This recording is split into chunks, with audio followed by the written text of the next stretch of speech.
بندو اپنے پروردگار کی بخشش کی طرف اور جنت کی طرف لپکو جس کا عرض آسمان اور زمین کے عرض کا سا ہے، اور وہ ان لوگوں کے لیے تیار کی گئی ہے جو اللہ پر اور اس کے پیغمبروں پر ایمان لائے ہیں۔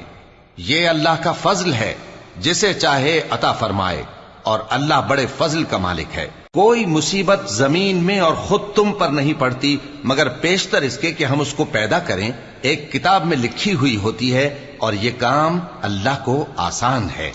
تاکہ جو فائدہ تمہیں حاصل نہ ہو سکا اس کا غم نہ کھایا کرو، اور جو تم کو اس نے دیا ہو اس پر اترایا نہ کرو، اور اللہ کسی اترانے اور شیخی بگاڑنے والے کو دوست نہیں رکھتا، جو خود بھی بخل کریں اور لوگوں کو بھی بخل سکھائیں، اور جو شخص روگردانی کرے تو اللہ بھی بے نیاز ہے، لائق حمد و ثنا ہے۔ ہم نے اپنے پیغمبروں کو کھلی نشانیاں دے کر بھیجا اور ان پر کتابیں نازل کی اور میزان